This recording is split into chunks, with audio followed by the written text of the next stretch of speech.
Join कीजिए हमारा Telegram channel जहां आपको मिलेगा daily 5 question test series answers and explanation के साथ।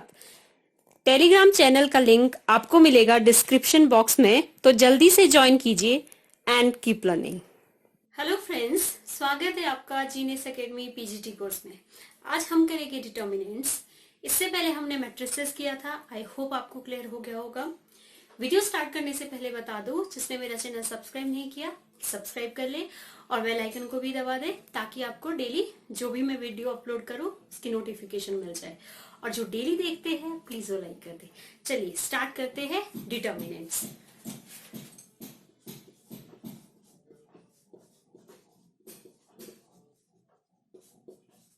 सबसे पहले होता क्या है determinant.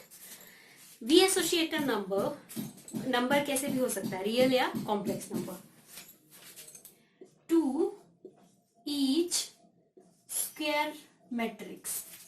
To each square matrix, आपके पास मान लीजिए है मैट्रिक्स, ये है वी एसोसिएट अ नंबर, ठीक है। वी एसोसिएट अ नंबर आपका रियल हो सकता है और कॉम्प्लेक्स होता है। नंबर आपका क्या है, real and complex. To each square matrix A is equal to A I J of order N. Order कैसा होगा, एन होगा, कुछ भी हो सकता है। There is we associate a number real और कॉम्प्लेक्स हो सकते हैं, is called determinant of A. इसको कैसे डिनोट करते हैं, या तो ऐसे या फिर और डीईटी, डिटर्मिनेंट ऑफ ए, ठीक है, या फिर ए पे लिख लेती हूँ ए आई जे, ठीक है। मैट्रिक्स हमारा ऐसे होता था, ठीक है। तो डिटर्मिनेंट सिंपल, ये मॉड नहीं है, ठीक है, इसको डिटर्मिनेंट बोलेंगे। अब नेक्स्ट है एक स्क्वायर मैट्रिक्स। अगर मैं 3x3 ऑर्डर की लेती हूँ या 2x2 ऑर्डर की लेती हूँ, कैसे square matrix A11 A12 A21 A22, ये क्या है, स्क्वायर मैट्रिक्स है 2x2 ऑर्डर की। तो अगर इसका आपको डिटर्मिनेंट निकालना है, क्लियर, तो क्या होगा, A11 A12 A21 A22, ऐसे डिनोट करेंगे मैट्रिक्स को, डिटर्मिनेंट को। ये कौन सा ऑर्डर है, 2x2। लेकिन अगर मेरे पास 1x1 मैट्रिक्स होता तो क्या होता, 1x1 मैट्रिक्स। उसको कैसे लिखते हैं, वैसे मैट्रिक्स को तो ऐसे लिखते हैं। तो इज डिफाइंड एज, डिटर्मिनेंट कैसे होगा उसका,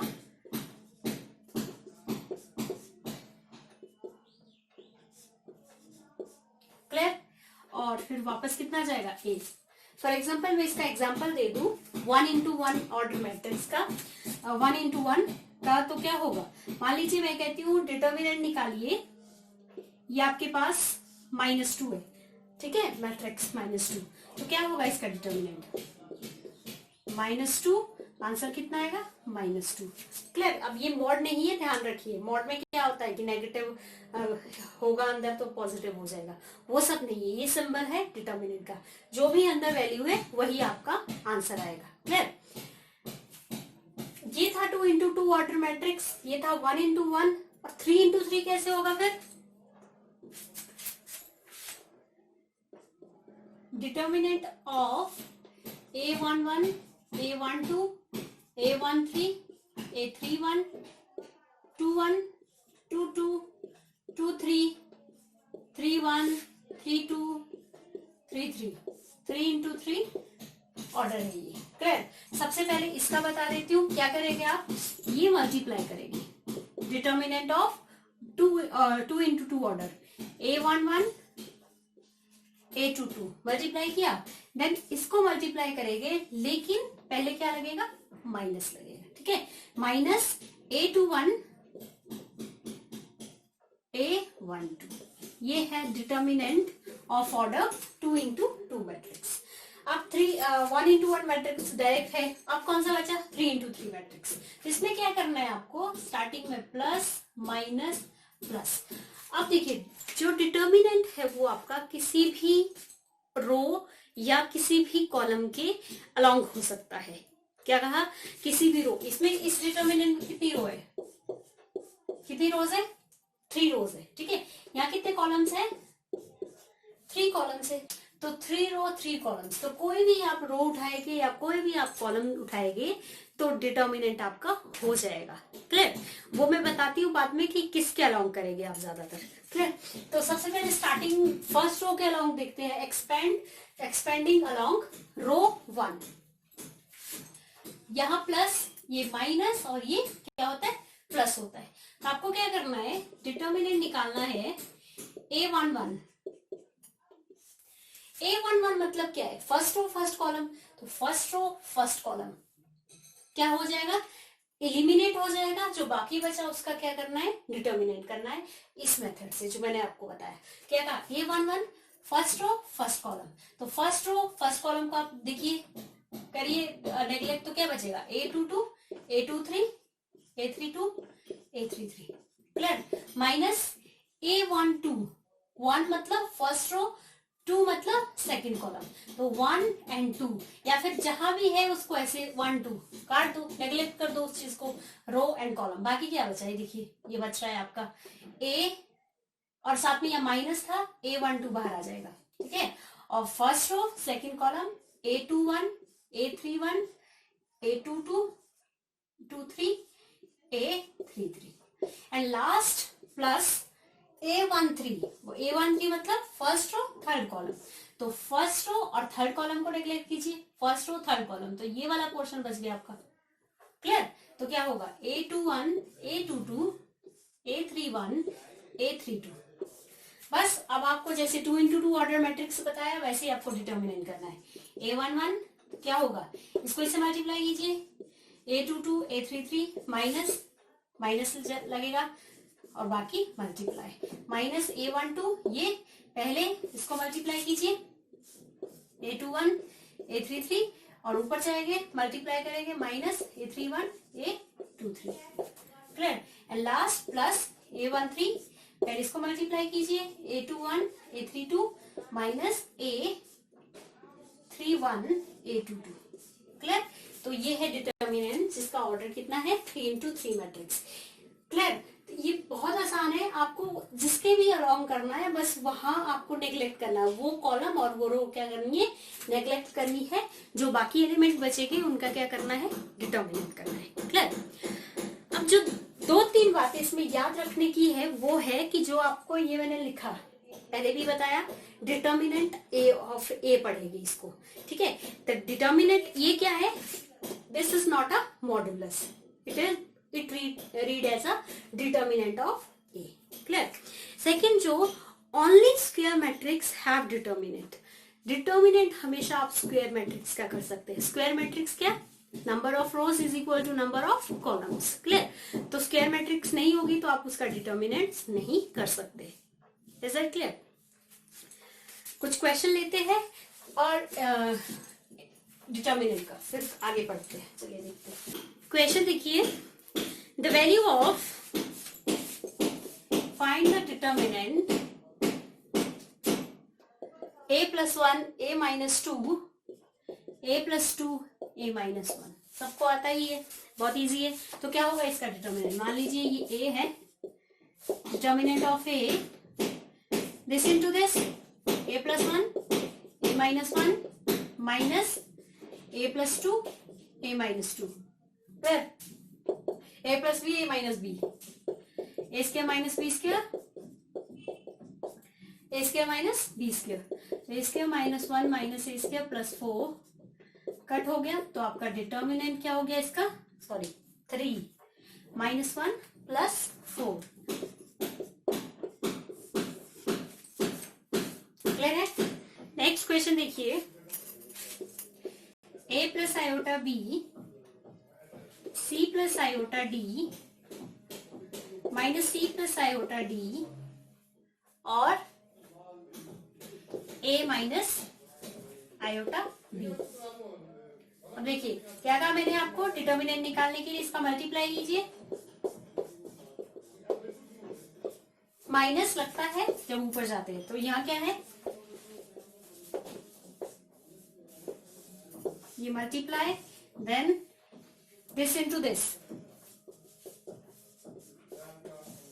अब देखिए formula A plus B A minus B, A square minus B square, iota भी है साथ में तो उसका भी स्क्वायर होगा। एंड ये देखिए, ये अगर मैं आगे पीछे लिखूं, इसको ए मान लूं और इसको बी मान लूं, तो ये माइनस बी है, A plus B, A minus B, तो क्या होगा इसका होगा iota square D square minus C square. Correct, तो क्या हो जाएगा, ये आयोटा स्क्वायर कितना होता है -1, तो माइनस माइनस कितना हो गया प्लस, यहां भी -1, तो क्या हो गया A square plus B square minus minus plus D square minus minus plus C square. ठीक है, तो A square plus B square plus C square plus D square आपका डिटर्मिनेंट आ गया इस क्वेश्चन का। नेक्स्ट क्वेश्चन देखिए, फाइंड द डिटर्मिनेंट 3 - 4 5 1 1 - 2, ठीक है, 1 1 - 2 2 3 1 2 3 1। अब देखिए मैंने क्या कहा कि फर्स्ट रो को प्लस माइनस प्लस, ठीक है, ये अपनी तरफ से लगाना है, प्लस माइनस प्लस। अब अगर आगे भी करना है वो भी बताती हूँ, फिलहाल इसका डिटर्मिनेंट देखिए मैं क्या कर रही हूँ, एक्सपेंडिंग विद R1। तो R1 पहले 3 आएगा, 3 मतलब first row first column, neglect कीजिए तो क्या बचा, ये दो बचा, 1 - 2 3 1, फिर माइनस था लेकिन फॉर्मूले का भी माइनस माइनस माइनस प्लस, ये क्या है 1 2 फर्स्ट रो सेकंड कॉलम, तो first row second column neglect कीजिए तो क्या बचे, ये देखिए ये एलिमेंट बचे 1 - 2 2 1। नेक्स्ट प्लस 5 मतलब first row third column, first row third column कीजिए तो ये वाला बचे। क्लियर, फटाफट करते हैं, 1 माइनस क्वेश्चन का भी है फॉर्मूले का भी है, माइनस माइनस प्लस हो जाएगा, 3 2 6 1 और ये 2 2 4 लेकिन प्लस का, 3 - 2 तो कितना हुआ ये 7 7 3 21 प्लस 4 और 5 4 5 20, ये कितना बचा 1 5। क्लियर, तो ये हो गया आपका 21 + 25, तो ये हो गया आपका 46। अगर ये कोई ए है तो उसका डिटर्मिनेंट हो गया आपका 46। ठीक है, बट अब ध्यान से सुनिए कि हम क्या करते हैं कि अभी तो फिलहाल यहाँ कोई जीरो नहीं है, अगर किसी रो या कॉलम में जीरो होती तो मैं उसके अलोंग इसको एक्सपेंड करती, किसी रो या कॉलम में अगर जीरो होती तो मैं उसके अलोंग, उस रो या उस कॉलम के अलोंग इसको एक्सपेंड करती। कैसे, क्वेश्चन देख लेते हैं। नेक्स्ट देखिए, 5 1 0 2 3 - 1 -3 2 0, इसका डिटर्मिनेंट करना है। ठीक है, तो मैंने क्या कहा कि हम किसी भी रो या किसी भी कॉलम के अलोंग एक्सपेंड कर सकते हैं।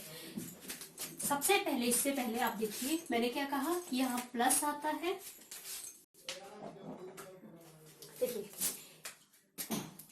Plus minus plus.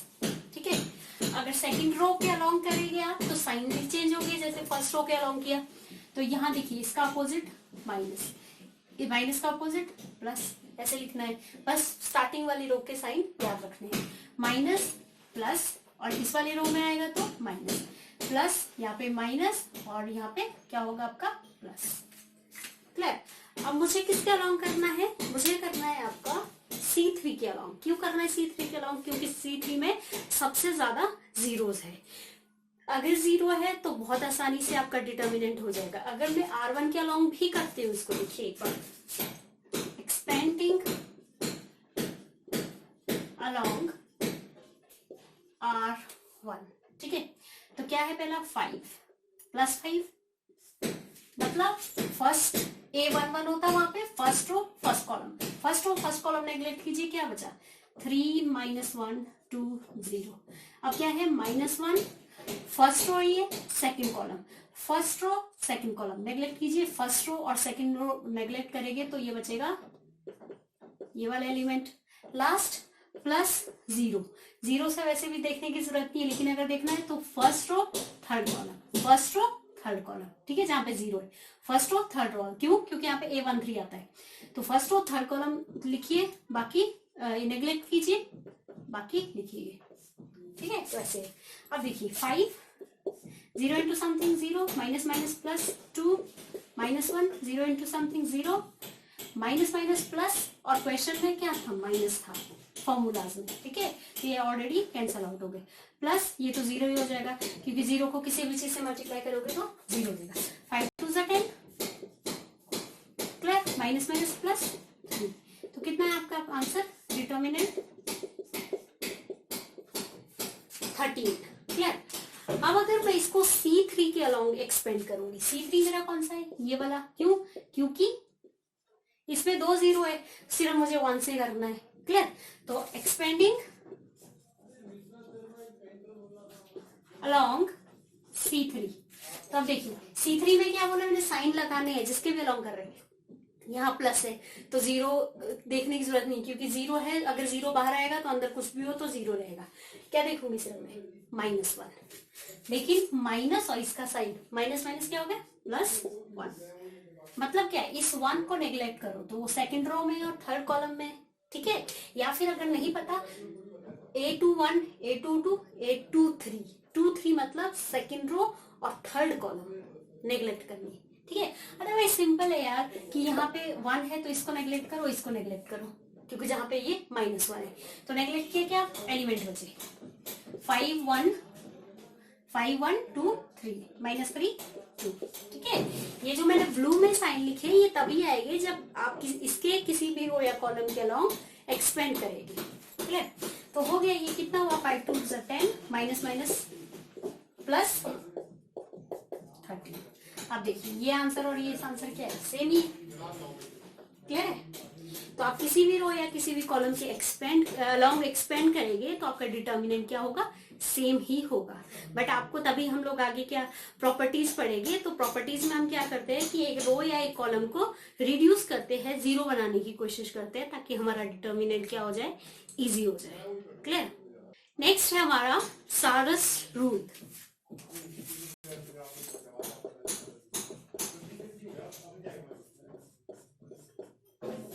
ये सिर्फ ओनली 3 इंटू 3 मैट्रिक्स के लिए ही एप्लीकेबल है, ठीक है। थर्ड ऑर्डर डिटर्मिनेंट्स जो आपका है उसी के लिए क्या है? ये एप्लीकेबल है। तो अब देखिए सारस रूल क्या है? ये भी मतलब आप ये करो या ये वाला करो, जैसा आपको, जो आपको सबसे सुटेबल लगता है वैसा करना है। अब क्वेश्चन देखते हैं इसके अकॉर्डिंग। डिटर्मिनेंट एक्सपेंड 2 3 4 1 5 3 3 0 5, इसको आपको एक्सपेंड करना है। आप किसी के भी रो 1 रो 2 रो 3 C1 C2 C3 अलोंग कर सकते हैं एक्सपेंड। अगर मैं सिंपल करती तो मैं C3 के अलोंग करती, क्यों? क्योंकि एक 0 है तो 3 और 5 ही रहता, क्लियर। बट मैं क्या करूंगी? इस रूल से लगाऊंगी, ये और भी आसान रूल है। आपने क्या करना है? जिसके भी अलोंग एक्सपेंड करना है उसको लिखा, एंड फर्दर स्टार्टिंग की 2 और C1 और C2 फिर से लिख ली है, 2 1 3 5 3 5 एंड 0 लिखा फिर से। अब देखिए ये मल्टीप्लाई, ये मल्टीप्लाई, ये मल्टीप्लाई करना है, क्लियर। तो कैसे किया मल्टीप्लाई? 5 5 25, 25 2 15, प्लस 3 3 9, 9 3 27, प्लस 4 1 4, 4 0 0, क्लियर हुआ। माइनस लगाना है क्वेश्चन में, एंड अब देखिए इसको मल्टीप्लाई, देन ऐसे मल्टीप्लाई और ये मल्टीप्लाई करना है, ठीक है। अब देखिए 4 5 20, 23 60, 3 2 6, 6 into 0 0, एंड 5 3 15 हो गया। तो कितना हुआ? ये 7 77, और ये कितना हुआ? 75। तो क्या आ गया आपका आंसर? 2 आंसर आ गया। अगर आप किसी भी रो या कॉलम के अलोंग इसको एक्सपेंड करेंगे तो भी इतना ही आएगा, आपका डिटर्मिनेंट कितना आएगा? 2 आएगा। ये ज्यादा आसान है, फटाफट देख के हो जाएगा आराम से। क्या करना है आपने? ऐसे मल्टीप्लाई करना है देन माइनस, फिर इस तरह मल्टीप्लाई करना है। क्लियर? और ध्यान याद रखिए कि एक बार में 3 आपके क्या होने चाहिए, इंक्लूड होने चाहिए, 3 एलिमेंट। देखिए डायगोनली, इसको बोलते हैं सारस रूल। नेक्स्ट है आपका minors and cofactors. Minors and cofactors, minor को डिनोट करते हैं एम आई जे, मतलब आई रो, एन जे मतलब कॉलम, ठीक है। और इसको करते हैं सी आई जे से डिनोट। क्लियर?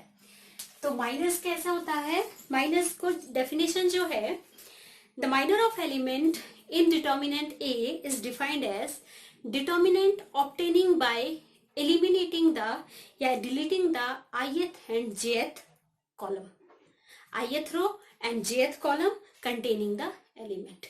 मतलब आपको जिसमें ith and jth row है, अगर उसके एलिमेंट आप डिलीट करोगे तो आपका क्या निकलेगा, माइनर निकलेगा। एग्जाम्पल बताती हूँ, देखिए अगर आपके पास है 2 3 4 5, ठीक है, तो मैंने क्या कहा, डिटर्मिनेंट निकालनी है।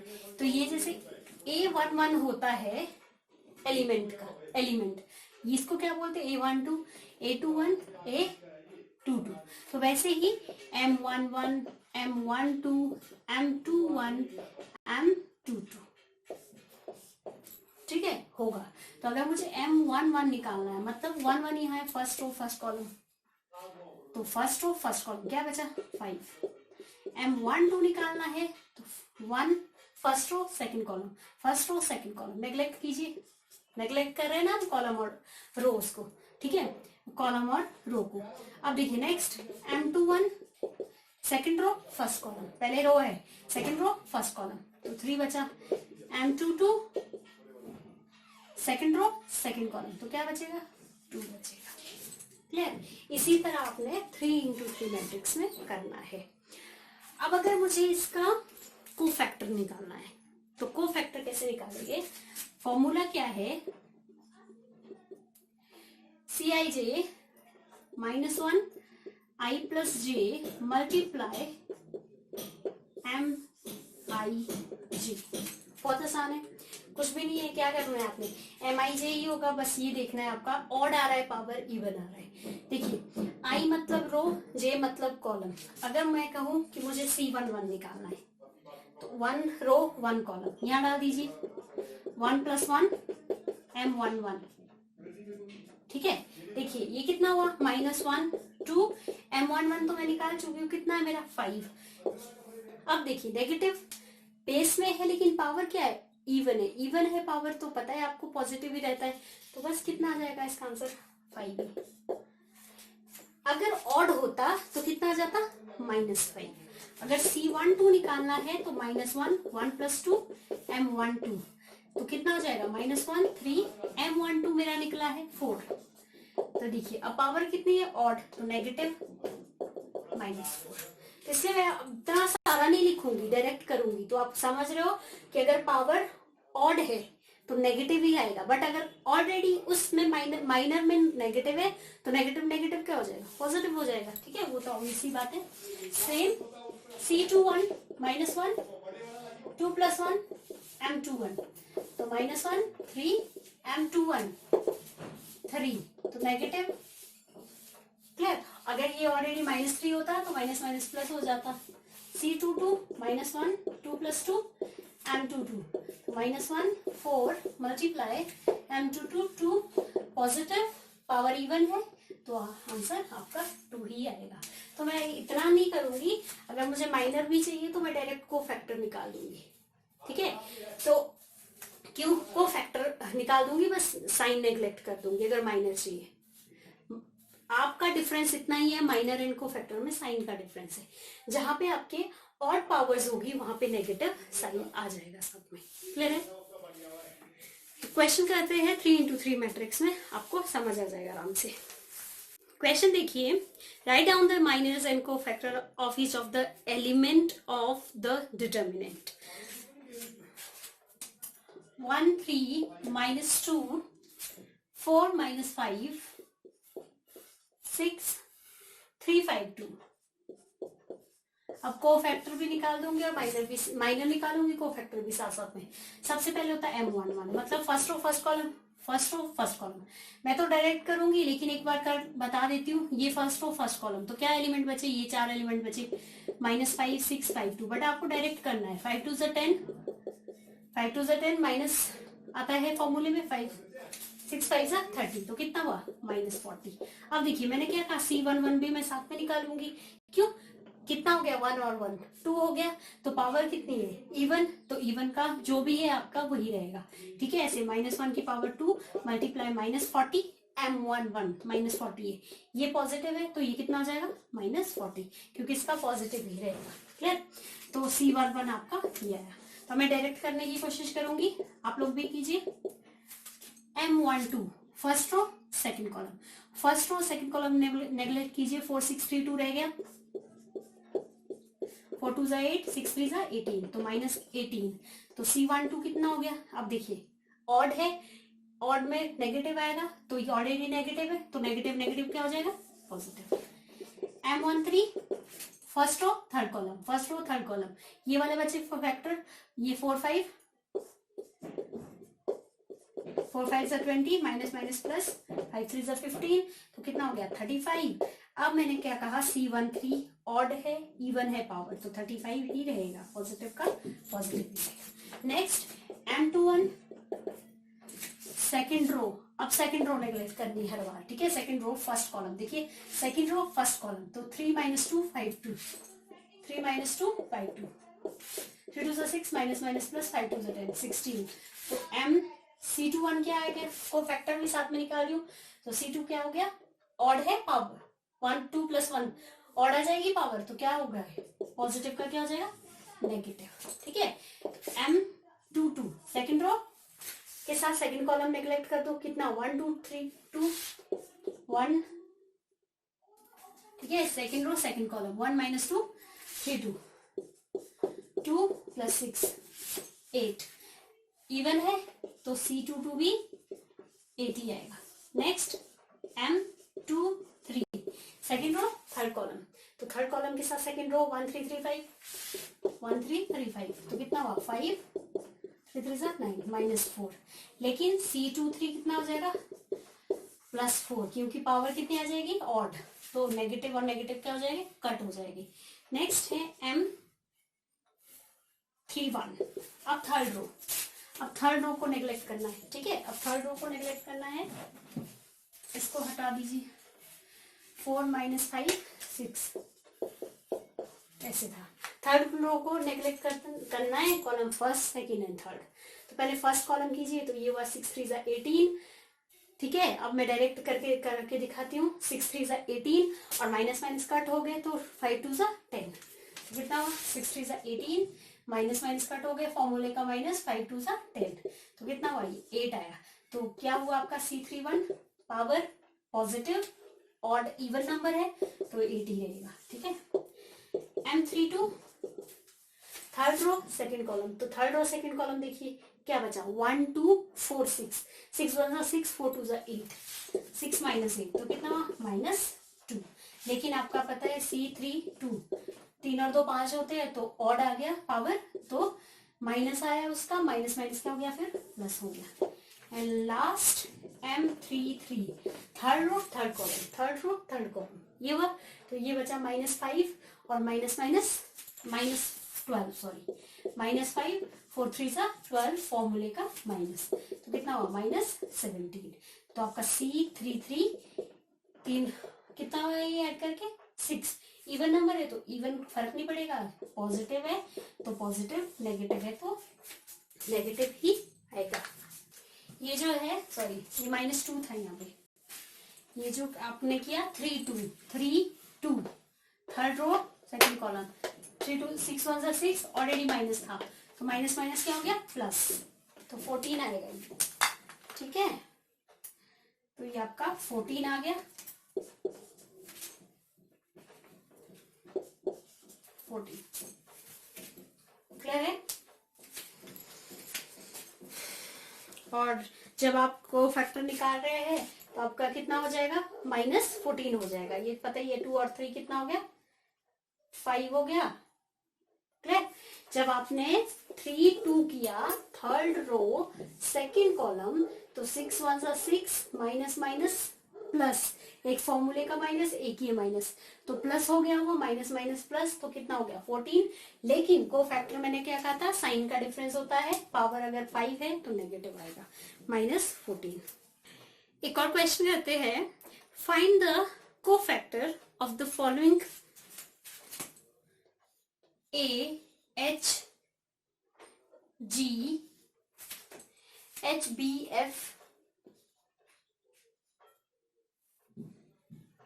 जी एफ सी। ठीक है, को फैक्टर निकालती डायरेक्ट। तो सबसे पहले सी 1 1 1 1, तो b c minus f square. अब देखिए ऐड करके कितना आया 2, तो साइन नहीं होगी, ठीक है, ऑड पावर ही देखना है। 1 2 फर्स्ट रो सेकंड कॉलम, तो first row second column H F G C, तो H C minus G F, but 3 आ गया ऐड करके, तो बाहर क्या लगेगा नेगेटिव, तो क्या हो गया पॉजिटिव वाला पहले लिख दिया, ये पॉजिटिव हो जाएगा, ये नेगेटिव हो जाएगा। Clear. Next 1 3 1 3 first row third column, तो ये वाले एलिमेंट बचे h f minus b g b, odd power नहीं है, क्या है इवन है, 1 और 3 4 होता है, तो कोई फर्क नहीं पड़ेगा। इसी तरह 2 1, अब second row first column, second row first column h g h f c, तो क्या हो जाएगा ये इससे मल्टीप्लाई ये इससे मल्टीप्लाई, तो H C minus f g, even है ऑड है, ठीक है, पावर 3 है तो नेगेटिव लगेगा, तो F G minus H C, C 2 2 और सी 2 3, इसमें फर्क नहीं पड़ेगा, second row second column neglect कीजिए, ये और ये, तो क्या बचा a c minus g square. Clear, तो फर्क नहीं पड़ेगा क्योंकि पावर 4 है। Next second row third column देखिए, अब सेकंड रो और थर्ड कॉलम नेग्लेक्ट करनी, तो बचेगा ये, हटा देती हूँ, ये था आपका एच और एफ। सेकेंड रो तो करनी है थर्ड कॉलम के साथ, तो ए एफ माइनस जी एच, और पावर क्या है इवन की ऑड, तो इसको पहले लिख दो, ये बाद में लिख दो, ठीक है। नेक्स्ट है आपका ए सी 3 1 सी 3 2 सी 3 3, बस ये है। अब थर्ड कॉलम के अलाउ करो, थर्ड कॉलम को नेग्लेक्ट करो फर्स्ट के साथ, तो ये दो बचेंगे एच एफ माइनस बी जी, एच एफ माइनस बी जी, ठीक है। एंड नेक्स्ट 4 आ रहा है तो फर्क नहीं पड़ेगा, 3 2 third row second column, third row second column, third row ये है सेकंड कॉलम ये है, तो क्या बचा A F minus H G, लेकिन नेगेटिव क्योंकि ऑड है power, H G minus A F, और last third row third column A B minus H square, तो इवन है power A B minus H square. I think आपको clear हो गया है। अगर माइनर बता दूं तो माइनर आप ये साइन हटा दो, बाकी सेम रहेगा, ठीक है, साइन नहीं लगाने, तो वो माइनर आ जाएगा आपका। ऑड और इवन नहीं देखना है कि पावर में ऑड है कि इवन है, अदरवाइज को फैक्टर ऐसे हो गए। आई थिंक क्लियर है, ठीक है। नेक्स्ट है आपका एक प्रॉपर्टी है को फैक्टर प्रॉपर्टी, देखिए स्क्रीन पे, in a determinant the sum of the products of the element of any row and column with their corresponding cofactor is equal to the value of determinant। क्या कहा उसने कि अगर आप मान लीजिए मैं रो 1 के एलिमेंट ले रही हूं A1 A1 2, यहां जगह छोड़ रही हूं, बताती हूँ A1 3, रो 1 के क्या ले लिए मैंने एलिमेंट ले लिए 3 into 3 ऑर्डर मैट्रिक्स के, तो A1 A1 1 A1 2 A1 3, तो उसने क्या कहा कि अगर प्रोडक्ट करेंगे एलिमेंट एंड विद कॉरस्पॉन्डिंग को फैक्टर, मतलब A1 1 अगर मैं C1 1 निकालूं तो वो इसका क्या होगा A11 का मतलब कॉरेस्पॉन्डिंग को फैक्टर होगा कि नहीं, ठीक है। और इसका कॉरेस्पॉन्डिंग को फैक्टर क्या होगा, C12, इसका C13। तो इनकी जो वैल्यू आती है वो किसके बराबर आती है, डिटर्मिनेंट के ही बराबर आती है। वेरी इंपॉर्टेंट प्रॉपर्टी, ठीक है। रो ले सकती हूँ, कॉलम ले सकती हूँ, लेकिन साथ में कॉरेस्पॉन्डिंग को फैक्टर आएगी। कॉरेस्पॉन्डिंग मतलब वही वाले जो जिस एलिमेंट का आप निकाल रहे हैं उसी के वही आपके को फैक्टर, ठीक है। जैसे मैं बोलूं एलिमेंट, अब मैं क्या ले लेती हूँ, चलिए थर्ड कॉलम ले लेती हूँ, क्या होती है A31, A32, A33। तो कॉरेस्पॉन्डिंग को फैक्टर भी A31 C31 ही होगा। यहाँ C32, यहाँ C33, ये को फैक्टर है, प्लस प्लस, तो ये भी किसके बराबर आएगा, डिटर्मिनेंट के बराबर। कोई भी एलिमेंट लेना है या कोई भी कॉरेस्पॉन्डिंग को फैक्टर होगा। लेकिन अगर आपने कॉरेस्पॉन्डिंग को फैक्टर नहीं लिया, कुछ और ले लिया साथ में, फॉर एग्जांपल मैं कह रही हूँ कि आपका है ए, यही थर्ड रो ले लेते हैं,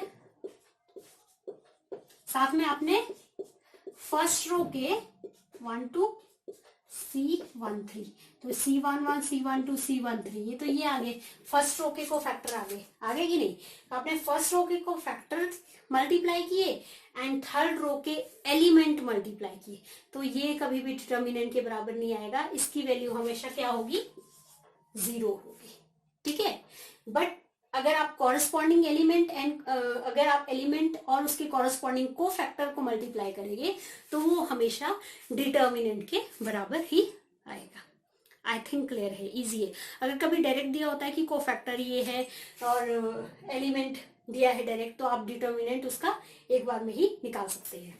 जैसे क्वेश्चन है, क्वेश्चन देखते हैं, दोनों आपकी जो ये प्रॉपर्टी मैंने बताई उससे रिलेटेड एक क्वेश्चन कर लेते हैं। क्लियर, 2 - 3 1, 2 - 3 1, 2 0 - 1, 2 0 - 1 और 1 5 1 4 and last 5। 2 - 3 1, 2 0 - 1 1 4 5, ठीक है। इसको निकालना, अब ये प्रॉपर्टी में यूज करके बताती हूँ आपको। क्लियर, देखिए अगर तो मैं डायरेक्ट बताऊं कि डिटर्मिनेंट क्या है, किसी के भी लॉन्ग कर लो, मैं किसके लॉन्ग कर सकती हूँ, कहाँ 0 ज्यादा आसान है, R2। अगर मैं डिटर्मिनेंट निकालू इसको एक्सपेंडिंग अलॉन्ग R2, तो पहले क्या है, ये प्लस, ये क्या होता है माइनस, ये क्या होता है माइनस, ये क्या होता है प्लस, ठीक है। ये ध्यान रखना है यहाँ पे, तो इसके अलावा करना है, और ये प्लस माइनस, और ये क्या होता है प्लस, किसी और साइन से लिखती हूँ आपको समझ आ जाएगा। प्लस माइनस प्लस, प्लस का ऑपोजिट यहाँ पे माइनस, और यहाँ पे प्लस, और यहाँ पे माइनस, ठीक है। ये क्वेश्चन का माइनस है, -1। जो मैंने ब्लू में लिखे है वो साइन चेंज किया है। क्लियर, तो अब देखिए मैंने सिर्फ इतना क्यों लिखा, नीचे वाले क्यों नहीं लिखे, क्योंकि मुझे R2 के अलाउंग मैं एक्सपेंड कर रही हूँ। तो -2, तो -2 कट करो यहाँ, और यहाँ पे कट हो जाएगा कि ये एलिमेंट बचे। क्लियर, तो अगर मैं -2 लिखूं और ये कट कर देती हूँ, -3 1 4 5। अब 0 से कोई लेना देना नहीं है, तभी मैंने 0 के R2 के अलाउंग किया, क्योंकि इससे फर्क नहीं पड़ेगा। और ये ऑलरेडी माइनस था, माइनस माइनस क्या हो गया प्लस। तो इस 1 को अगर नेग्लेक्ट करना है तो ये आया कि नहीं, तो -2 2 -3 1 4, ये एलिमेंट बचे। तो अगर डिटर्मिनेंट करोगे इसका, -15 -4 8 8 3 11, -2 -19 +11 -38 +11, तो ये आ गया आपका 4 9। कितना है डिटर्मिनेंट, 49। ठीक है, अब मैं इसके अलाउंग चेक करती हूँ। देखिए अब ये मिटा देते हैं, क्या था ये था आपका 2 0 -1। ठीक है, अब देखिए मैंने क्या कहा, C11 निकालती हूँ, फर्स्ट रो के अलाउंग कर लेती हूँ। ठीक है, तो C11 first row first column 5, कितना हुआ 0 माइनस माइनस प्लस मतलब 4 आया, और इवन है तो पॉजिटिव रहेगा। C12 निकालो, C13 निकालो, 1 2 फर्स्ट रो सेकंड कॉलम, तो फर्स्ट रो सेकंड कॉलम क्या बचा, ये बचे, तो 5 2 10 माइनस माइनस प्लस 1, 11 हो गया, सॉरी यहाँ लिखना था 11, लेकिन -11।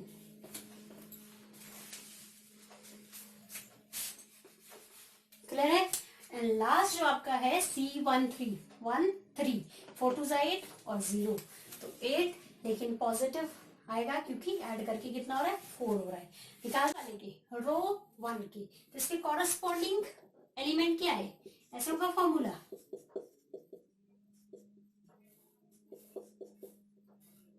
A13, ठीक है। कॉरस्पॉन्डिंग एलिमेंट पहला है 2, मल्टीप्लाई यहाँ -3, यहाँ पे 1, ठीक है।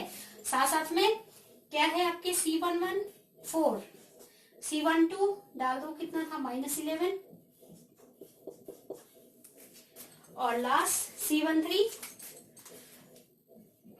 8, कितना हुआ ये 4 2 8 minus minus plus 33 plus 8 8 16 plus 33, कितना हुआ 4 एंड 9। है डिटर्मिनेंट सेम, जो आपने डिटर्मिनेंट इससे निकाला वो इससे भी निकाल सकते हैं। तो ये प्रूफ हो गया कि कॉरस्पॉन्डिंग को फैक्टर ही लेने हैं कॉरस्पॉन्डिंग एलिमेंट के साथ, तभी आपका डिटर्मिनेंट की इक्वल वैल्यू आएगी। बट अगर आप गलती से कुछ और लेते हैं, देखिए मैंने C11 निकाला है, कितना निकाला है 4, इस यहाँ वैल्यू डाल रही हूँ, ठीक है, और मल्टीप्लाई छोड़ देते हैं। C12 निकाला है -11 प्लस ये छोड़ देते हैं, और C13 निकाला है 8। क्लियर। अब देखिए अगर मैं थर्ड रो को ले लूं, कुछ किसी को भी ले लूं, लेकिन ये को फैक्टर फर्स्ट रो के, तो वो नहीं लेने। थर्ड रो सेकंड रो किसी को भी ले लूं, इसको ले लेती हूँ Z2, इसको ले लेती हूँ 0, इसको ले लेती हूँ -1, तो कितना हो 4 2 8 प्लस 0 -8, तो कितना है मेरा वैल्यू 0 है।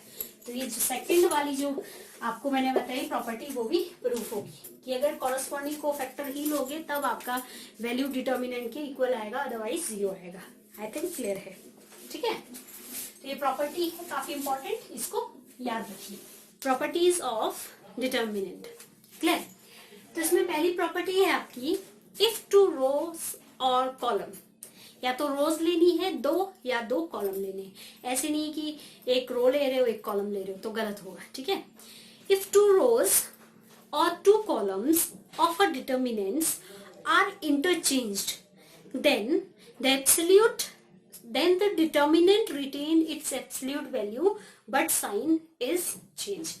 क्या कहने का मतलब है कि अगर मेरे पास x y z p q r a b c है, ये है, ठीक है।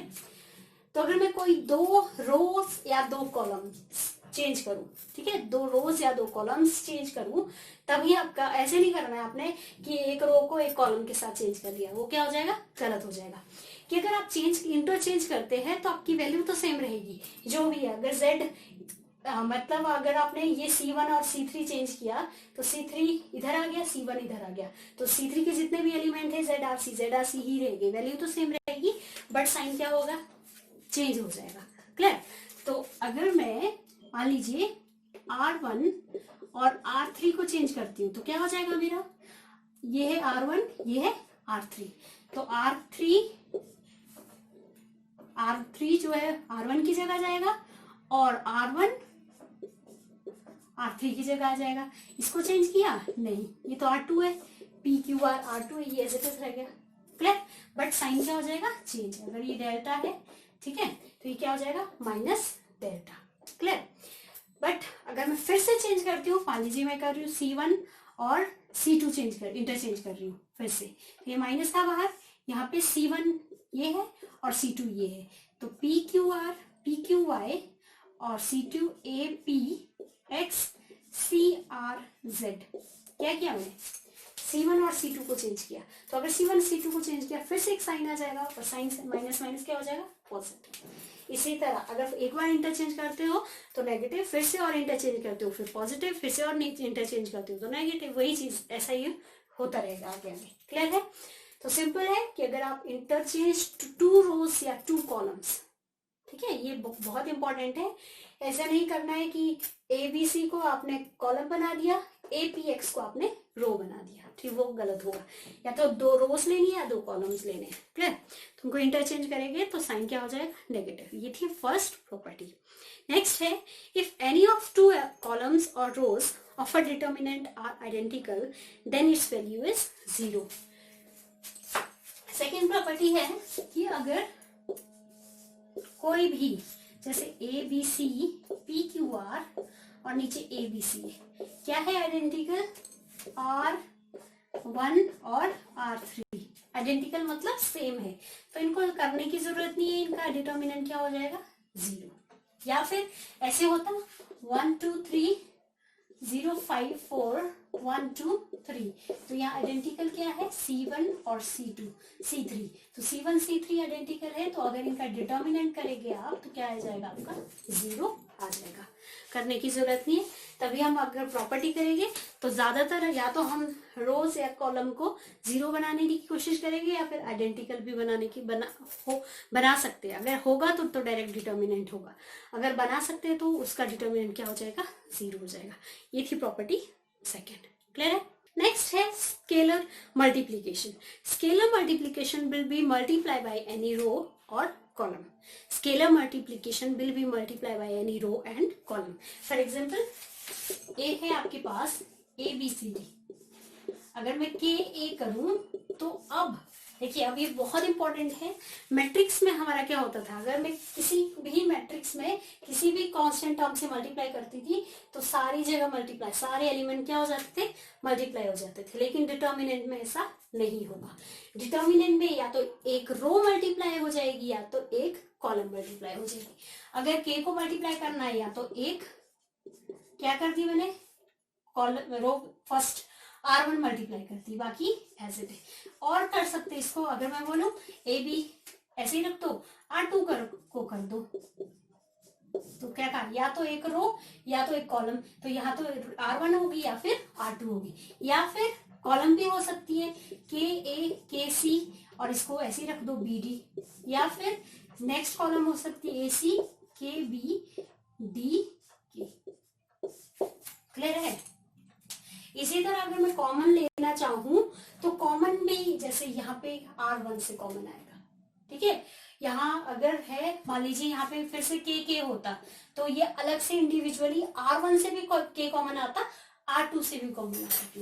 रिजल्ट क्या है, मैट्रिक्स अलग है, मैट्रिक्स में अगर हम मल्टीप्लाई करते थे तो हर एक एलिमेंट मल्टीप्लाई हो जाता था, लेकिन इसमें या तो एक रो मल्टीप्लाई होगी या तो एक कॉलम मल्टीप्लाई होगी।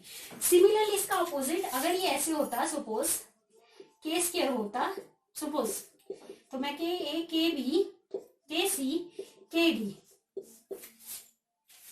या फिर ऐसे नहीं होता, चलिए सिंपल आपके पास ऐसे क्वेश्चन ही दिया है,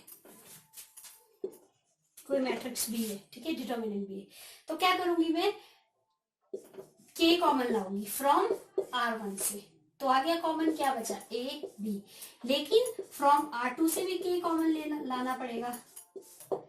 अब क्या हुआ यहाँ पे K square A B C D, तो कॉमन भी आप इंडिविजुअली किसी रो या कॉलम से ला सकते हैं, और मल्टीप्लाई करेंगे तो या तो एक रो से होगा या एक कॉलम से होगा।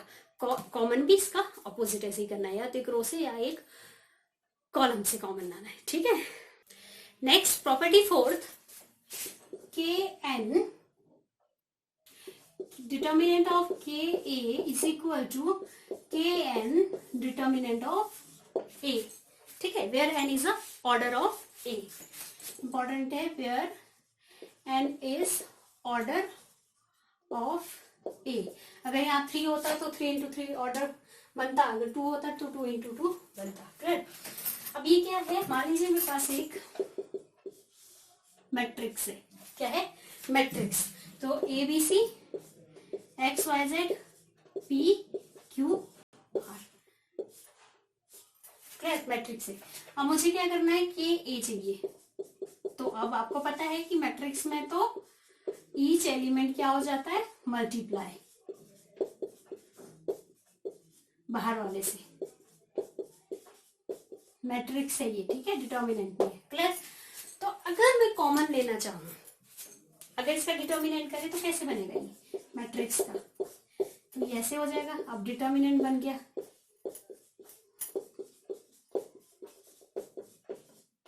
KP KQ KR, ऐसे हो गया, ठीक है।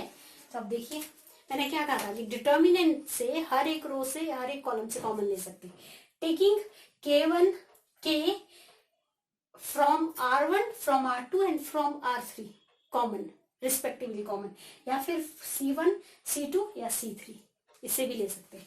तो जब मैं आपको क्या करूंगी, कॉमन लूंगी, R1 से लिया के कॉमन, तो यहाँ क्या बच गया ABC, फिर R2 से लिया, फिर बच गया XYZ, फिर R3 से लिया, फिर बच गया PQR। तो इंडिविजुअली कॉमन लिया तो कितना बना ये K3, और ये देखिए ABC XYZ PQR वापस क्या आ गया A, तो किसके बराबर हो गया K3। तो मैंने अभी कहा आपको कि ये कौन सा मैंने लिया, अभी 3x3 ऑर्डर मैट्रिक्स लिया था, तो ये n क्या है आपका order, n is a order of A. Clear. तो अगर मैं 2x2 मैट्रिक्स लेती तो यहाँ पे क्या आता मेरा 2 आता, k की पावर 2 इंटू ए। काफी इंपॉर्टेंट प्रॉपर्टी है। नेक्स्ट, बाय एडिंग डिटर्मिनेंट्स या स्प्लिटिंग डिटर्मिनेंट्स। तो एडिंग एंड स्प्लिटिंग में कुछ नहीं है, जैसे ये है A1 B1 C1 A2 B2 C2 A3 B3 C3, यहाँ पे है XYZ A2 B2 C2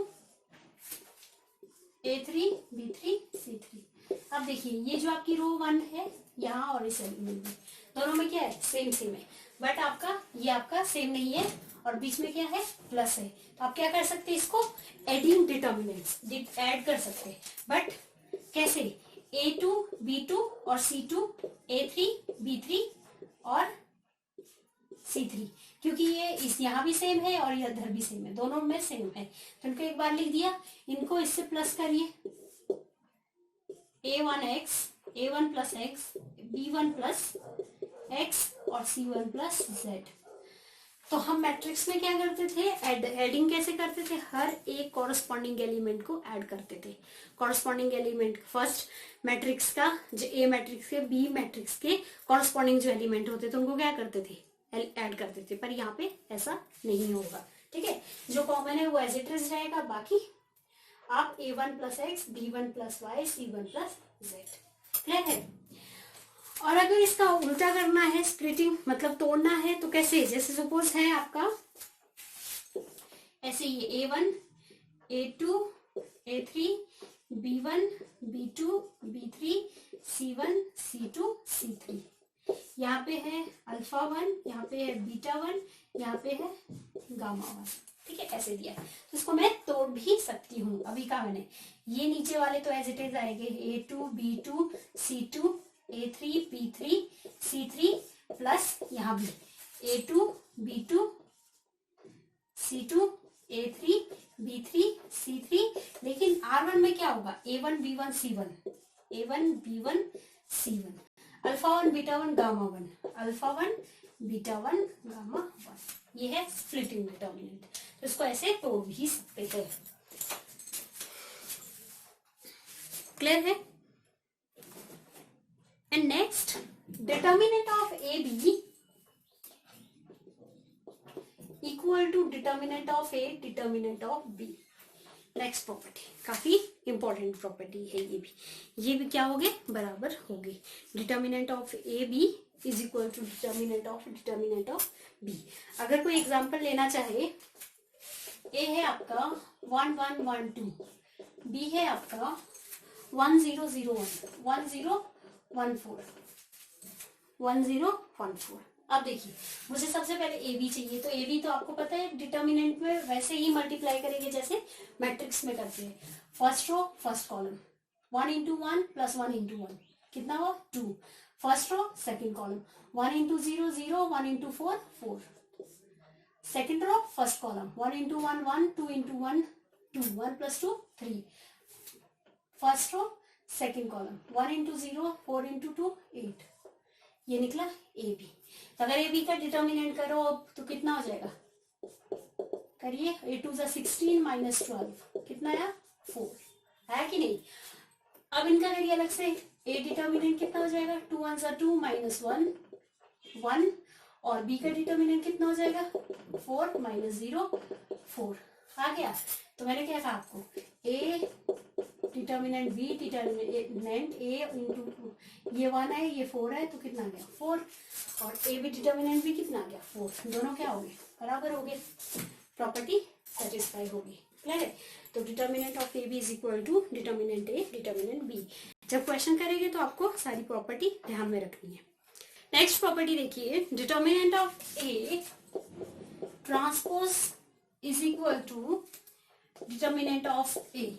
ठीक है, मतलब क्या है कि अगर आपके पास ए मैट्रिक्स है a B c d, A determinant है, तो क्या इसका डिटर्मिनेंट कीजिए a d minus b c, और इसका ट्रांसपोज कीजिए, पहला ये आ गया। ट्रांसपोज क्या होता है, रोज को कॉलम में चेंज करते हैं, कॉलम को रो में चेंज करते हैं। अब इसका डिटर्मिनेंट कीजिए a d minus b c, तो ये दोनों क्या है बराबर है। नेक्स्ट कि अगर आइडेंटिटी मैट्रिक्स का डिटर्मिनेंट करेंगे वो आपकी 0 होगी, चाहे वो किसी भी ऑर्डर की हो। ठीक है, 1 into 1 2 into 2 3 into 3, identity matrix क्या है ये, इसका डिटर्मिनेंट 1।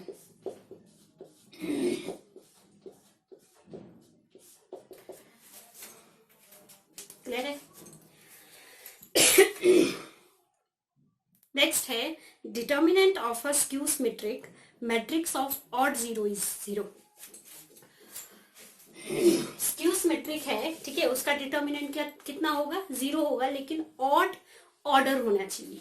ऑड ऑर्डर क्या होता है, मतलब जैसे 1 इंटू 1 ऑर्डर, 3 इंटू 3 ऑर्डर, ठीक है, ये होना चाहिए। लेकिन साथ में जो आपके जैसे 3 इंटू 0 3 है, ऐसे ले लीजिए, ये ए है, बी है, ये सी है, और सेकेंड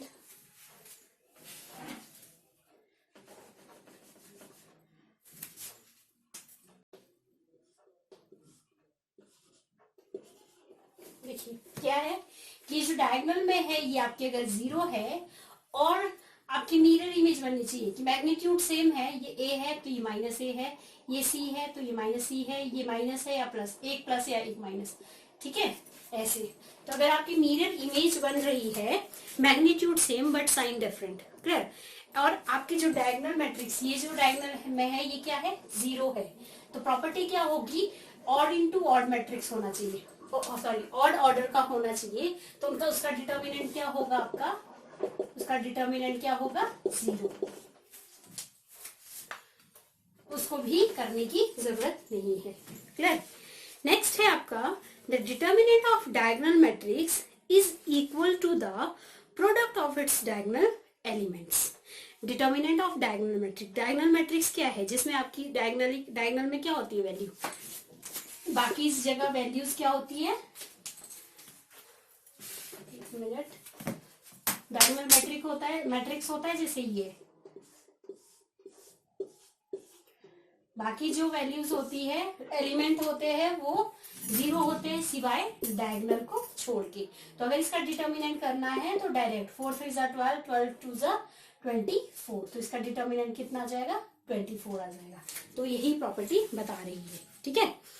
नेक्स्ट है एलिमेंट्री ट्रांसफॉर्मेशन, ये काफी इंपॉर्टेंट है, इससे आपका क्वेश्चन भी आता है प्रॉपर्टी से रिलेटेड केवीएस में। पिछले साल तो आया, मतलब 2018 में तो आया था, ठीक है। जबकि एलिमेंट्री ट्रांसफॉर्मेशन है वो हेल्प करता है कि हम रिड्यूस करें रो या कॉलम को क्या बनाने में, 0 बनाने में, क्लियर। तो सबसे पहले elementary transformation do not change the value of determinant.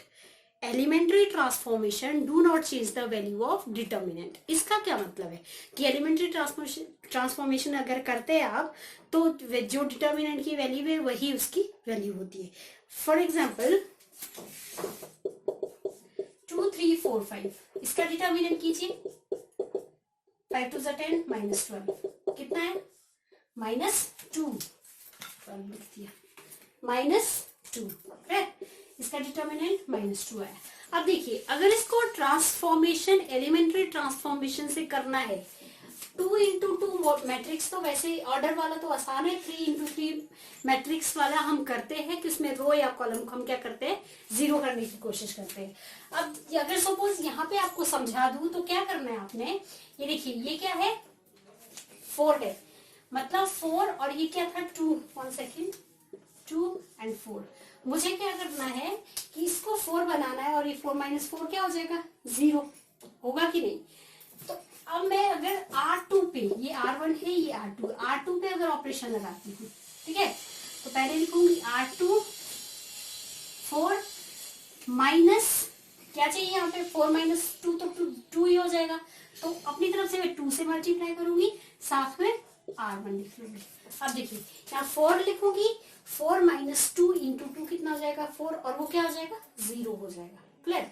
इतना ध्यान रखिए कि जहां आप ऑपरेशन लगाते हैं वही आपका रो या कॉलम चेंज हो जाता है। यहाँ ऑपरेशन लगाया तो इट मींस R1 पे तो कोई फर्क नहीं पड़ रहा है, उसको मैंने लिख लिया, वैसे लिख दिया, ठीक है। R2 पे अगर ऑपरेशन लगा रहे हैं तो सबसे पहले यहाँ R2 ही लिखना पड़ेगा, यहाँ का कोफिशिएंट हमेशा 1 ही होना चाहिए। ये नहीं कि आपने -1 से कर दिया मल्टीप्लाई, 2, 3 से, किसी से भी नहीं कर सकते। अगर जो भी यहाँ पे है वो यहाँ लिखना है। या C1 होता तो पहले क्या लिखते हैं C1, अगले वाले में चेंज कर सकते हैं, प्लस माइनस अपनी तरफ से कुछ भी एड सब्ट्रैक्ट कर सकते हैं, ठीक है। तो R1 ये कितना, R2 पहला देखिए कितना है 4 - 2, मैंने ऑपरेशन लगाया मल्टीप्लाई R1 2 कितना हुआ, 4 - 4 कितना हो गया 0 हो गया, ठीक है। सिमिलरली अब इसमें भी फर्क पड़ेगा, ये क्या था R2 5 -2 into R1 कितना था 3, तो 5 - 6 कितना हो -1। अब अगर इसका डिटर्मिनेंट करती हूँ, ये 2 into 2 मैट्रिक्स है, इसलिए आपको आसान लगेगा कि ऐसे ही कर दिया, ठीक है, समझा रही हूँ सिर्फ। -2 डिटर्मिनेंट करो और 0, देखिए -2 आया मेरा, और यहाँ भी कितना आया था मेरा डिटर्मिनेंट -2। तो कहने का मतलब है कि अगर आप डायरेक्ट भी डिटर्मिनेंट करते हैं तो भी वही आता है, और प्रॉपर्टी एलिमेंट्री ट्रांसफॉर्मेशन यूज करते हैं तो भी डिटर्मिनेंट आपका सेम ही होता है। तो क्यों ना हम इस मेथड से करें जिससे हमारा डिटर्मिनेंट क्या हो जाए, आसान हो जाए। तो एलिमेंट्री ट्रांसफॉर्मेशन हम अप्लाई तब करते हैं अगर हमें रोज या कॉलम को क्या करना है, रिड्यूस करना है, 0 बनाना है। तो आप कैसे कर सकते हैं, अगर R1 पे अप्लाई करना है तो R1 कर सकते हैं प्लस माइनस A ले लो, R2 प्लस माइनस R3। ऐसे नहीं है कि R1 पे अप्लाई किया C1 और C2 भी ले लिया, या तो R1 या पूरा C1 चलो C3 देख ली, C3 तो यहाँ भी क्या आएगा, फिर C3 ही आएगा पहले, प्लस माइनस AC1 बचा, प्लस माइनस AB नहीं भी लगा सकते हैं, लेकिन लगा भी सकते हैं AB, या जरूरी नहीं है, जैसा 0 बन रहा है AB C3 और क्या बचा C2। क्लियर। ये ऑपरेशन आप अप्लाई कर सकते हैं, लेकिन स्टार्टिंग वाला ध्यान रखिए, इसका कोएफिशिएंट 1 ही होगा। ऐसे नहीं कर सकते आप R1 2 into R1 plus R3, तो ये सब गलत हो जाएगा, ये वाला चीज आप चेंज नहीं कर सकते। आई थिंक क्लियर है। क्वेश्चन देखिए प्रॉपर्टीज से related, 2C 2C C minus A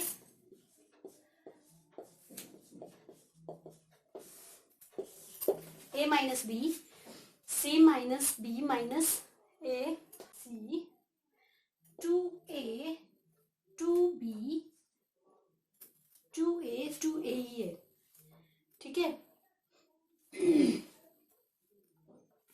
और 2B B minus C minus A and 2D। Question है without expanding evaluate the determinants. अब हम प्रॉपर्टीज यूज करेंगे। अगर आप डिटर्मिनेंट करेंगे सिंपल जो मैंने बताया है, यहाँ प्लस या माइनस या प्लस, ठीक है, और फिर एक्सपेंड करेंगे तो बहुत टाइम लग जाएगा, ठीक है, ये काफी टाइम लेगा। तो हमें क्या करना है, प्रॉपर्टीज यूज करनी है। तो मैंने प्रॉपर्टीज यूज करने के लिए क्या कहा था, रो या कॉलम को क्या करना है, आपको 0 बनाने की कोशिश करनी है। तो दिख रहा है बन रहा है 0, 2C minus 2C 0 हो जाएगा, 2A minus 2A 0 हो जाएगा, या फिर इस तरफ नहीं होगा, ठीक है। तो मैं क्या करूंगी, कॉलम पे ऑपरेशन लगाऊंगी। ये मेरा C1 है, ये C2 है, ये C3 है। तो कॉलम पे कैसे ऑपरेशन लगाऊंगी, जिस पे आपको ऑपरेशन लगाना है, जैसे सपोज मुझे लगाना है C2 पे, C2 2c माइनस 2c 0 होगा, तो पहले c2 ही लिखूंगी माइनस c1, क्योंकि 2c माइनस 2c डायरेक्ट 0 हो रहा है, तो c2 माइनस c1। अब देखिए नेक्स्ट 2b यहाँ भी है, यहाँ भी है, तो c3 माइनस c1 कर लो, या c3 माइनस c2 कर लो, फर्क नहीं पड़ता, ठीक है। c3 माइनस c1, ठीक है। बट ज्यादातर ध्यान रखिए कि जब दो ऑपरेशन एक साथ लगाते हैं तो एक ही रो या कॉलम में लगा लो, जैसे मैंने यहाँ c1 पे लगाया, तो ज्यादा बेटर रहता है। बाकी अगर आप c3 माइनस c2 करेंगे तो वो भी गलत नहीं होगा। तो देखिए अब 2c minus 2c 0, sorry c2 पे लगा दी। अब ध्यान देना है c2 और c3 पे लगा रही हूँ, तो c1 पे तो कोई फर्क नहीं पड़ेगा, तो c1 को लिख लो पहले, ठीक है। कॉलम 1 लिख दिया। अब column 2 2c minus 2c 0, 2a minus a कितना हो जाएगा a, फिर माइनस इसका और इसका माइनस, देखिए कैसे हो जाएगा। अब रफ में करके दिखाती हूँ, 2a minus this, 2a minus a minus minus plus minus minus plus हो गया। Similarly bc minus c minus a, this minus this, तो कितना हुआ ये माइनस बी माइनस सी माइनस ए, तो माइनस कॉमन ले लो, सबके साथ प्लस रहेगा। आई थिंक क्लियर है। अब ये देखिए इसको इससे कीजिए, क्योंकि c3 minus c1, c minus A minus B minus 2c, तो यहाँ भी minus B minus A minus C बच रहा है, ठीक है। तो माइनस कॉमन ले लो, क्लियर। अब 2a माइनस दिस, तो 2a माइनस ऐसे होगा c3 माइनस c1, तो ये साइन 2a माइनस से a हो जाएगा, माइनस माइनस प्लस, ये सारा क्या हो गया प्लस हो गया, clear. Next 2b minus b 0। I think इतना क्लियर है। तो ये रफ वर्क कर भी सकते हैं, अदरवाइज डायरेक्ट करना है, ये मैंने आपको समझाने के लिए बता दिया, क्लियर। अब देखिए अब मेरा थोड़ा सा काम आसान हो गया, 0 आ गया मेरे पास। अब और कर सकते हैं आप, जहां पे 0 होता है और बाकी चीज सेम है, तो उसको क्या कर सकते हैं, कॉमन ले सकते हैं। ये देखिए यहाँ कुछ नहीं, यहाँ देखिए a plus b plus c same है, ये 0 है, ये plus b plus c same है, बाकी यहाँ तीसरा एलिमेंट क्या है 0 है।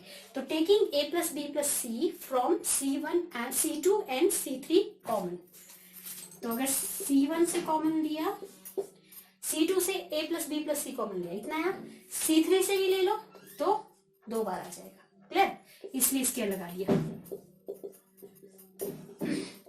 0 कॉमन लिया, यहाँ से 1, यहाँ से कॉमन लिया -1, यहाँ से लिया -1, 1 और 0।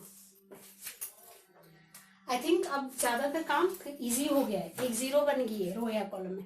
अब डिटर्मिनेंट कर सकते हैं, लेकिन अगर किसी को लगता है कि और ज्यादा 0 बनानी है, ठीक है, तो आप देखिए इसको और इसको क्या कर दो, प्लस कर दो, क्योंकि माइनस और प्लस कितना हो जाएगा 0 हो जाएगा, तो हो गया। R1 पे मैं अगर ऑपरेशन लगा दूं, R2 पे लगा लेती हूँ, ठीक है। R2 1 प्लस R1, ठीक है, R2 पे लगा लेती हूँ, तो क्या हो जाएगा 2c 0 -1, यहाँ पे ऑपरेशन लगा लिया, कितना हो गया R2 प्लस 1, R2 ये R2 है, a minus B minus c plus 2c, तो कितना हुआ a minus b plus c, clear. 1 minus 0, ये तो 1 ही रहेगा, और ये 1 प्लस माइनस माइनस 0 हो गया, क्लियर। और 2b -1 और 0। अब देखिए मैंने क्या किया, इस चीज को और आसान कर दिया 0। अब मैं किसके अलोंग इसको एक्सपेंड करूंगी, c3 के अलोंग, क्यों, क्योंकि c3 में मेरे कितने आ गए 2 0 आ गए, और बाहर क्या था a प्लस बी प्लस सी का होल स्क्वायर, तो एक्सपेंड कर दो along c3, expanding along c3, तो ये होता प्लस, ये होता माइनस, और ये क्या होता फिर प्लस, ठीक है। और इनकी तो जरूरत ही नहीं है, ये प्लस है, ये माइनस है, ये प्लस है, तो -1 सिर्फ क्या करूंगी मैं -1, लेकिन प्लस माइनस माइनस, ये रो और ये रो, जहां पे -1 है उसको नेग्लेक्ट कर दो, क्या बचे, ये बचे -1 a माइनस बी प्लस सी, और इसको इससे मल्टीप्लाई ऊपर जाते हैं तो -2b, ठीक है। a प्लस बी प्लस सी का होल स्क्वायर, ये ब्रैकेट खोल दिया, ठीक है, मल्टीप्लाई करने के बाद। और ये हो गया -1 माइनस ए प्लस बी माइनस सी और -2b।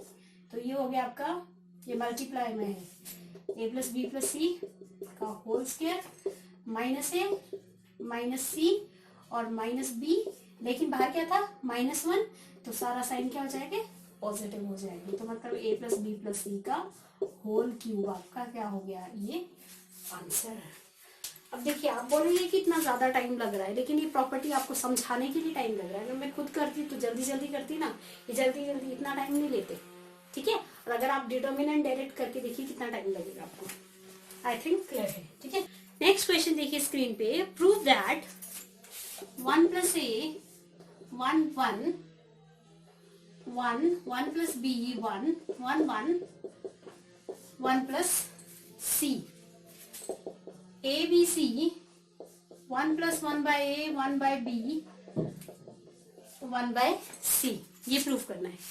तो देखिए कभी कभी तो बहुत आसान होगा कि जो आपको चाहिए ऑप्शन में उसको देख के कर लो। आप क्या करना है, आपको सबसे पहले ए बी सी चाहिए।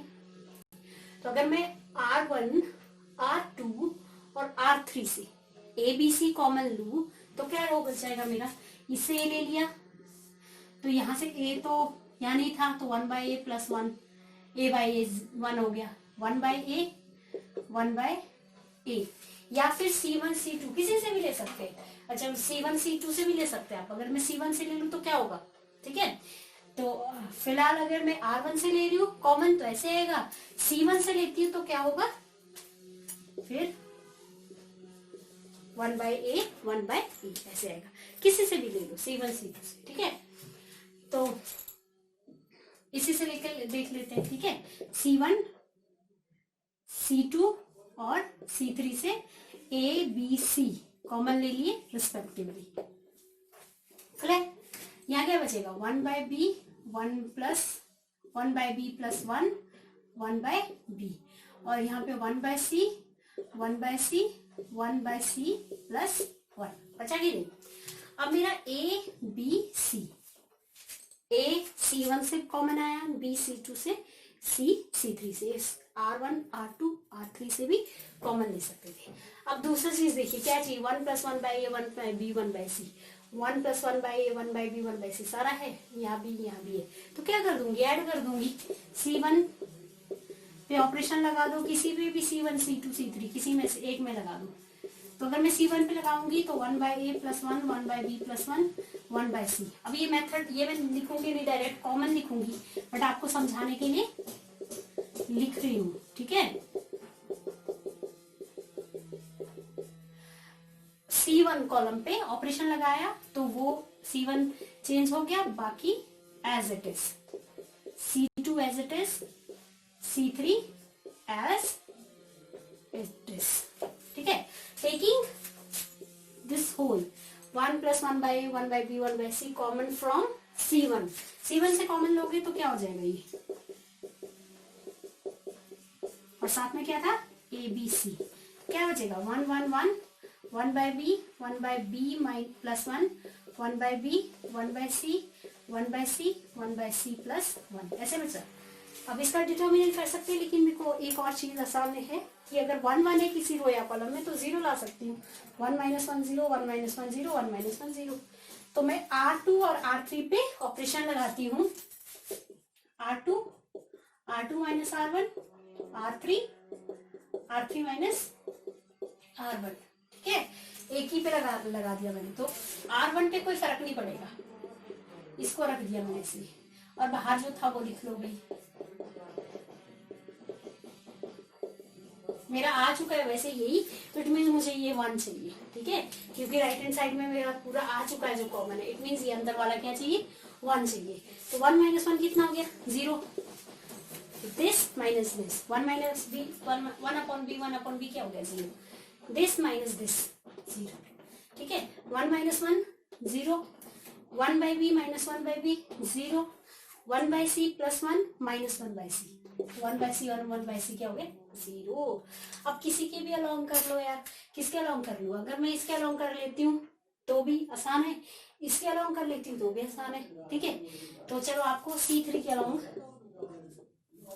C1 के अलोंग एक्सपेंड करते हैं, ठीक है, expanding through with c along, sorry expanding along c one, तो क्या आ जाएगा, ये प्लस ये माइनस ये प्लस, तो जीरो का तो कोई लेना देना ही नहीं, इनको तो चेक ही नहीं करूंगी मैं। लास्ट वाला चेक करते हैं, फर्स्ट वाला ये लिख दिया, यहाँ क्या है 1, ये और ये क्या हो गया कट, ठीक है, मतलब फर्स्ट रो फर्स्ट कॉलम, तो यहाँ 1 था और कौन से आए ये और ये आगे 1 0 0 1, तो क्या बचा, यहाँ 1 ही आ गया, ठीक है, इसका डिटर्मिनेंट करो 1, तो मतलब 1, तो क्या बचा, A plus B, 1 plus 1 by A 1 by B 1 by C, और ये बचा 1, तो ये आपका पूरा राइट हैंड साइड जो आपको चाहिए था प्रूविंग वो आपका आ गया। नेक्स्ट क्वेश्चन देखिए, without expanding evaluate the determinant A X plus A raised to power minus X का whole square, A X minus A raised to power A minus A raised to power minus X का whole square 1। इसी तरह question में देखिए क्या दिया है, ठीक है, where a greater than 0 and x y z belongs to real number R. अब इसको एक्सपेंड करना है, अब इसमें कुछ प्रॉपर्टी लगानी पड़ेगी। अगर आप, मैं क्वेश्चन नहीं लिखूंगी, क्वेश्चन आप स्क्रीन पे देख लीजिए, मैं डायरेक्ट करूंगी, क्लियर। तो सबसे पहले वी नो दैट, हम सबको पता है ए प्लस बी का होल स्क्वायर और ए माइनस बी का होल स्क्वायर, अगर आप इसको एक्सपेंड करेंगे और देन माइनस करेंगे तो क्या हो जाएगा, वो 4 ए बी की।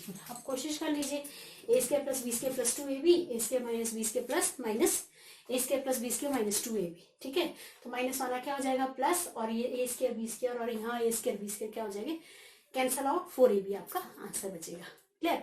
तो मैं यही फॉर्मूला अप्लाई करूंगी किसमें, जो क्वेश्चन है आपके पास, A X plus A raise to power minus X का whole square minus A X minus minus है साथ में, हाँ इस तरह, ठीक है। अब देखो बन रहा है मेरा ये, चलो कैपिटल ले लो, कंफ्यूज नहीं होना है ए और बी में, कैपिटल ले लेते हैं, A plus B A minus B 4 A B. अब देखो, अब कंफ्यूज हो रहे हैं, पहले वाला ए ये वाला है, बी ये वाला है, ठीक है, साथ में माइनस ए बी, इसी तरह y वाली टर्म के लिए और इसी तरह z वाली टर्म के लिए। तो अगर मैं सपोज x वाली टर्म के लिए कर रही हूँ तो ये 4 ए बी, ए क्या है A raise to power x, B क्या है raise to power minus x, आपको पता है बेस सेम पावर एडेड होते हैं, तो ये तो ए रेज़ टू पावर क्या हो गया 0 हो गया, मतलब 4 into a raise to power 0 कितना है 4। इसी तरह y वाले टर्म के लिए भी 4 आएगा, z वाले टर्म के लिए भी क्या आएगा 4 आएगा, ठीक है, आएगा कि नहीं। लेकिन मैं ऑपरेशन कौन सा अप्लाई करूंगी, आपके स्टार्टिंग में है माइनस लगाना है मुझे, बस C1 पे लगा लेती हूँ, चलो C1 माइनस C2 लगा लेती हूँ, ठीक है, C1 माइनस C2 करूंगी तो कैसे होगा वो, ए एक्स प्लस, एक बार लिख के बता देती हूँ ऐसे, C1 खाली ये C1 है, ठीक है, और इसी तरह दूसरा टर्म C1 का प्लस, और Z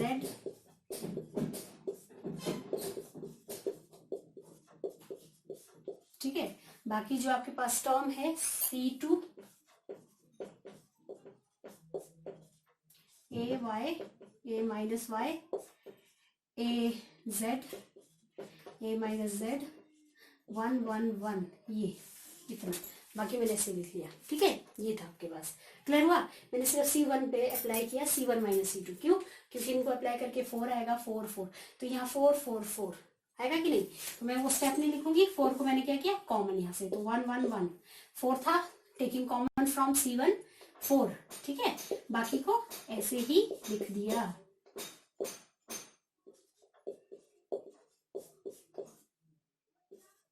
Z minus a raise to power minus Z का होल स्क्वायर 1 1 1। अब देखिए, अब ऑपरेशन अप्लाई कर सकते हैं आप, 0 0 लगा सकते हैं, लेकिन लगाऊंगी नहीं, क्यों, क्योंकि 1 minus 1 0 1 minus 1 0, this minus this भी a माइनस बी और a का होल स्क्वायर खोलना पड़ेगा। लेकिन आपको जब सिंपल दिख रहा है C1 एंड C3 क्या है आइडेंटिकल, C1 भी सेम है, C1 और C2 दोनों क्या है सेम है, तो मैंने क्या बोला था कि if 2 rows और 2 columns are identical then determinant is 0, तो इनका डिटर्मिनेंट क्या हो जाएगा 0, तो मुझे चेक करने की जरूरत नहीं है, 4 इंटू 0 क्या हो जाएगा 0।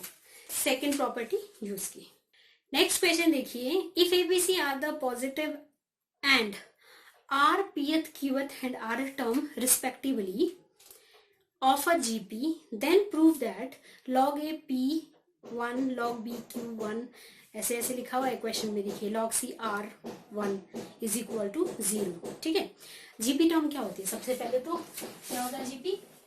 an is equal to a r n minus one. अब ये ए और आर मैंने कैपिटल क्यों लिखे? स्मॉल भी हो सकते हैं, क्यों लिखे कैपिटल? क्योंकि क्वेश्चन में भी आपका log ए स्मॉल दिया हुआ है, ठीक है, इसलिए ताकि कंफ्यूजन ना हो, इसलिए कैपिटल लिख दिए। क्लियर? तो जीपी आपकी ये होती है जीपी टर्म। अब आपको पता है जीपी टर्म अप्लाई कीजिए, क्वेश्चन में है क्या दिया है? A is a pth term, B is a qth term. मतलब अगर ए पीएथ टर्म है, ठीक है, बी क्यूएथ टर्म है, सी आरथ टर्म है, ये लिखा है। ठीक है, तो अगर मैं टेकिंग लॉग बोथ साइड लू तो क्या हो जाएगा? ये लॉग ए इंटू लॉग बी क्या होता है? लॉग ए प्लस लॉग बी। लेकिन जो बी है ना, देखिए अब थोड़ा सोचने दीजिए, शॉर्टकट में लिख लेती हूँ। लॉग लिखूंगी अगर A R P minus one, log ले लिया मैंने। ठीक है, जब लॉग लेते हैं लॉग m की पावर n, तो ये क्या आ जाता है? नीचे आ जाता है। लेकिन कहाँ आएगा? यहाँ तो नहीं आएगा ना, आगे इस r की पावर में। ठीक है, और दूसरा ऐसे होगा n log m, दूसरा log m इंटू n है, तो log m plus log n होता है, सबको पता है। तो फिलहाल तो log m और n होगा, log m plus log n, ऐसे हुआ ये। ठीक है, अब देखिए, अब आपको पता है कि ये वाला फॉर्मूला पावर नीचे ले आओ तो क्या हो जाएंगे? log a plus P minus one log r। ये दोनों फॉर्मूले मैंने अप्लाई किए, तो यहाँ लिखने की जरूरत है? हर स्टेप बता दिया। क्लियर? तो ये log a plus P minus one log r। इसी तरह यहाँ भी log b log a plus Q minus one log r। इसी तरह यहाँ भी taking log c log a plus rth है, R term r minus one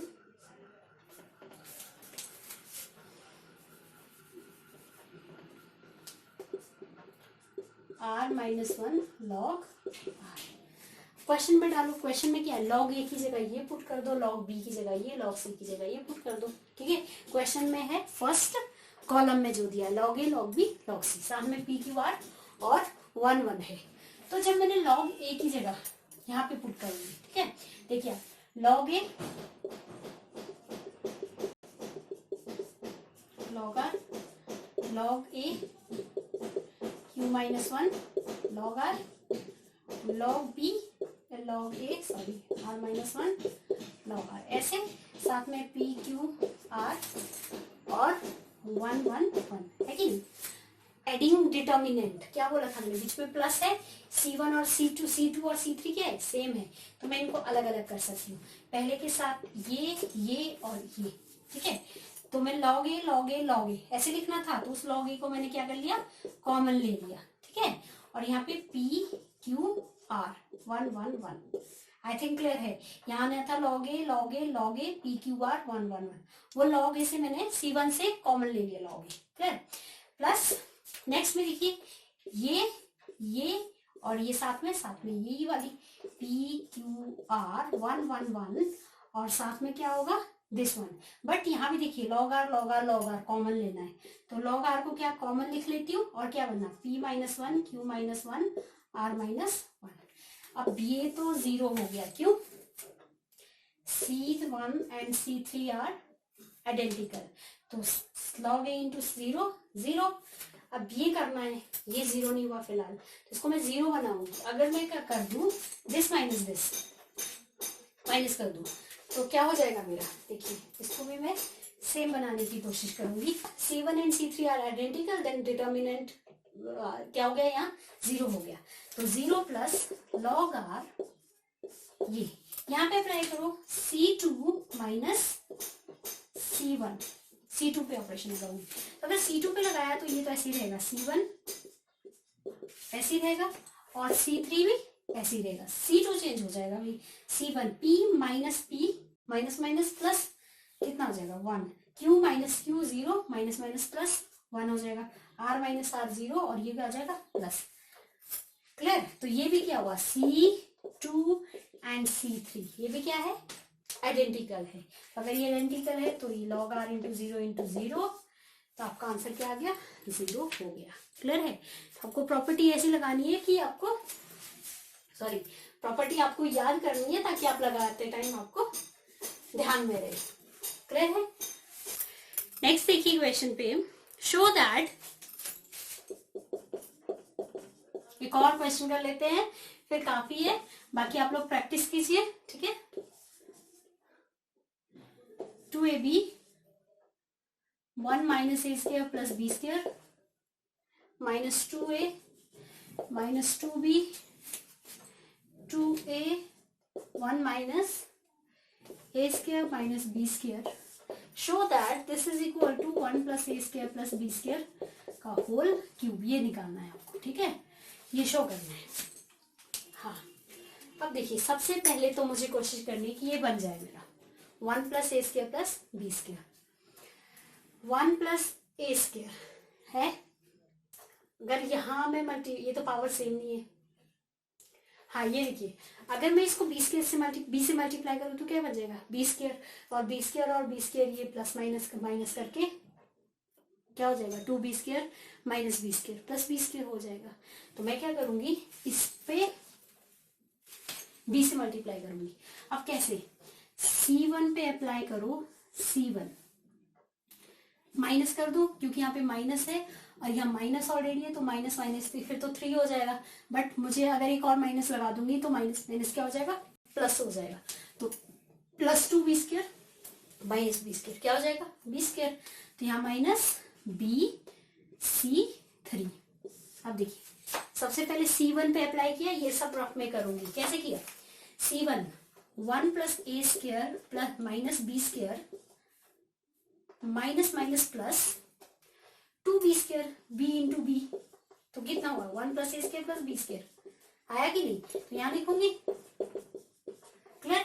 यहाँ 2ab और यहाँ भी 2a साथ में b से मल्टीप्लाई हो रहा है, 2ab हो गया, तो वो क्या हो गया 0।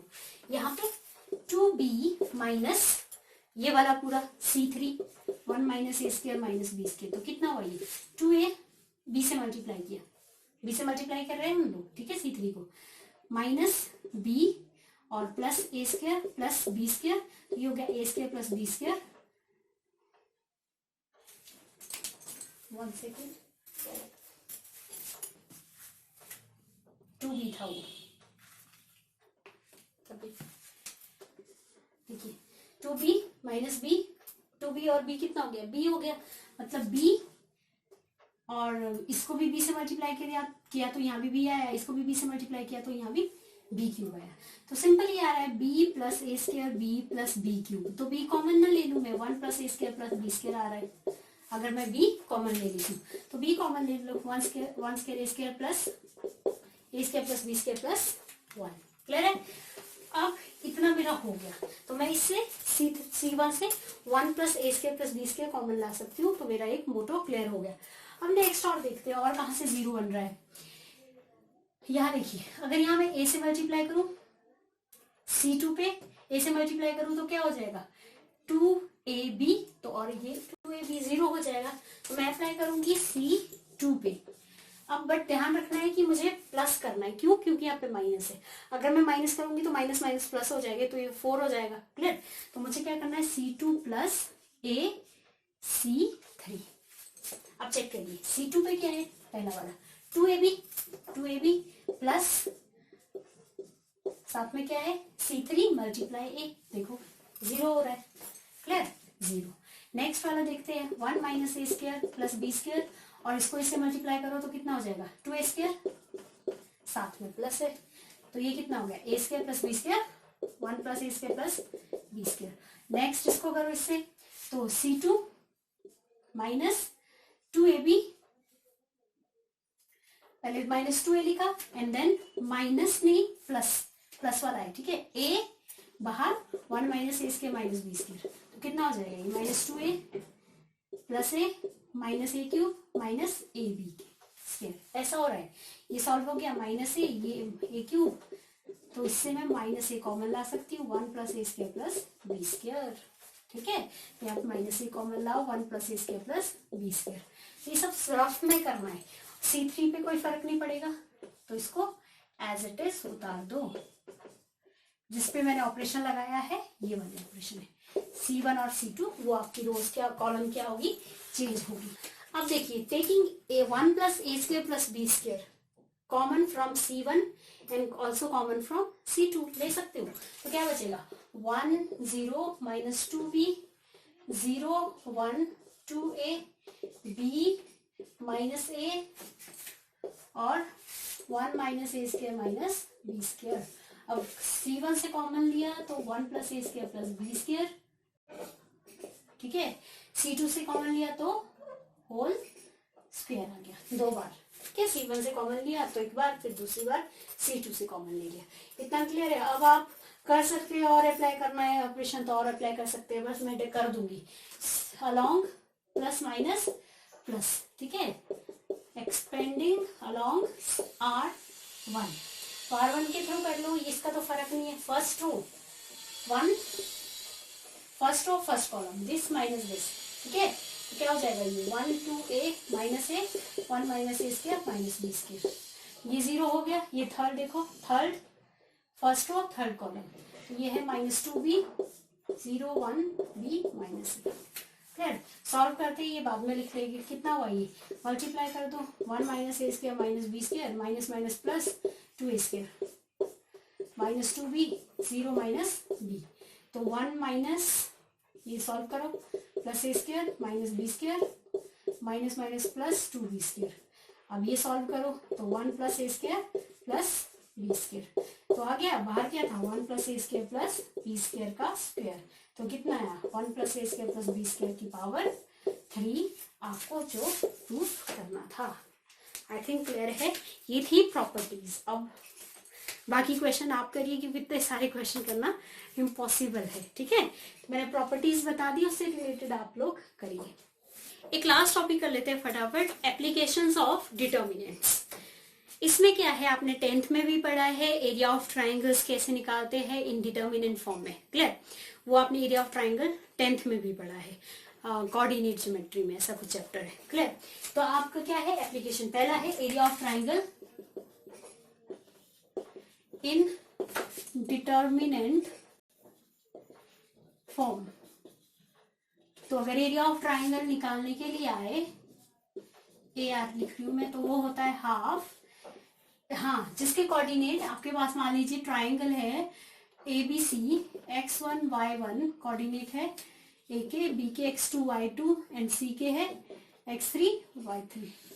ठीक है, तो ये होगा x1 y1, 1 सेकेंड,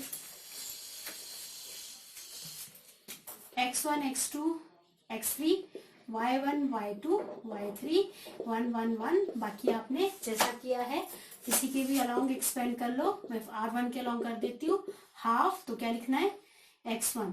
ठीक है, तो क्या होगा, this minus this, first row first column, y2 minus y3 minus y1 first row second column, ये दो x2 minus x3 plus 1 first row third column, ये 4। ठीक है, x2 x3 minus x3 y3। बस ये है आपका एरिया ऑफ डिटर्मिनेंट निकालने के लिए। आई थिंक क्लियर है। नेक्स्ट है condition for collinearity, collinearity for 3 points. तो क्या होगा वो, एरिया ऑफ ट्राइंगल 0। बस आपने यही लगाना है, area of triangle half into x1 y1 1, x2 y2 1, x3 y3 1। इस तरफ क्या हो जाएगा, तो 0 इंटू हाफ क्या हो जाएगा 0। बाकी आप डिटर्मिनेंट कर सकते हैं। एक क्वेश्चन करते हैं, find the value of x if area of triangle with vertices x4 2 minus 6 and 5 4 b 70 square centimetre. तो x की वैल्यू निकालनी है आपको, क्लियर। x की वैल्यू पूछी है तो क्या होगा, मैंने क्या कहा, x1 y1 x2 y2 x3 y3। Area of triangle half x1 y1 x2 y2 x3 y3। ठीक है, यहाँ 1 1 1 एक्सपेंड कर दीजिए अलॉन्ग R1 की। एरिया ऑफ ट्राइंगल दिया है 70 सेंटीमीटर स्क्वायर। Half x -6 -4 -10। ठीक है, -4 फर्स्ट रो फर्स्ट कॉलम 1 2 1 2 ज़ा 2 2 -5 -3 and last +1 first row third column 4 2 ज़ा 8 और ये कितना हुआ 6 5 ज़ा 30। लेकिन 8 माइनस माइनस प्लस तो कितना हो गया ये 38। ये हुआ ना 4 2 ज़ा 8 माइनस माइनस प्लस 6 5 ज़ा 38। तो ये हो गया आपका। इसको मल्टीप्लाई कीजिए 140 minus 10x minus minus plus 12 38 140। ये कितना हो गया 10 4 5 50 90। x आपका कितना आ गया -9। इस टाइप की क्वेश्चन नहीं करा रही हूँ क्योंकि आपने 10th में पढ़े हैं। आई थिंक क्लियर है। चलिए, ये था डिटर्मिनेंट्स। आई थिंक आपको क्लियर हो गया है। वीडियो पसंद आता है तो प्लीज़ अपने फ्रेंड्स को भी शेयर कीजिए और लाइक कीजिए, सब्सक्राइब कीजिए। Thank you very much.